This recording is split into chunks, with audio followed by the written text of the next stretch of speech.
Excusez-moi monsieur. Aimes-tu Jésus? C'est ma réponse, la prochaine fois que tu ne m'arrêtes pas, non-sens. Je suis fatigué, je pense que je dois arrêter cette évangélisation pour l'instant, l'humiliation est trop forte. Jeune homme, qu'est-ce qui te tourmente? Un homme me gifle juste parce que j'essaie de lui parler de Jésus, je suis fatigué, j'ai besoin de faire une pause pour l'instant, l'humiliation de prêcher la parole de Dieu est trop.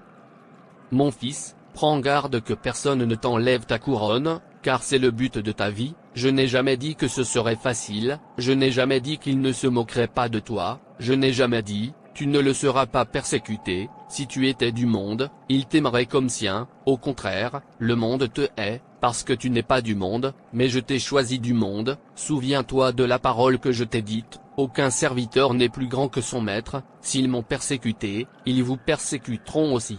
S'ils ont gardé ma parole, ils garderont aussi la vôtre, mais ils vous traiteront ainsi à cause de mon nom, car ils ne connaissent pas celui qui m'a envoyé. Jean 15 verset 21. Pensez-vous que vous êtes dans cet endroit, sans raison? Non, il y a une raison pour laquelle Dieu vous place où que vous soyez. Ne soyez pas fatigués. Continuez dans le bon travail que vous faites, que les injustes continuent d'être injustes et que les vils continuent d'être vils. Que les justes continuent à pratiquer la justice, et que les saints continuent à être saints. Voici, je viens bientôt, et ma récompense est avec moi, pour rendre à chacun selon ce qu'il a fait. Je suis l'alpha et l'oméga, le premier et le dernier. Priez pour que le Saint-Esprit vous accompagne. Oui, personne ne peut m'enlever ma couronne. Père Dieu, tu m'as amené à ce moment, dans le temps et à cet endroit dans le monde. Parfois, je ne sais pas pourquoi tu m'as ici, et pas ailleurs, mais je sais que tu m'as ici pour une raison. Aide-moi d'écouter votre esprit et d'être un témoin pour vous maintenant, à la place où vous m'avez. Ne me laissez pas prendre aujourd'hui pour acquis, ni abandonner à cause de la persécution, mais au lieu de cela, rappelez-moi que vous travaillez dans ce qui semble banal, et tu fais de grandes choses par de petits actes de gentillesse et d'amour. Merci pour ton Esprit Saint qui me conduit, au nom de Jésus, Amen. Oui, je suis ici pour un but. Louez le Seigneur, quiconque m'écoute, repentez-vous, le royaume de Dieu est proche. Vous avez raison. Il a raison.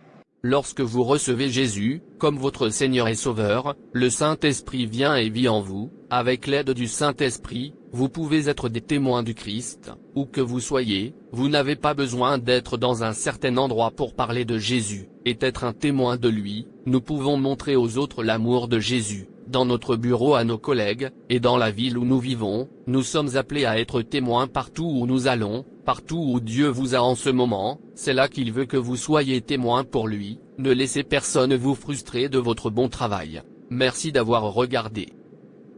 Merci de vous abonner, liker et partager. Que Dieu vous bénisse.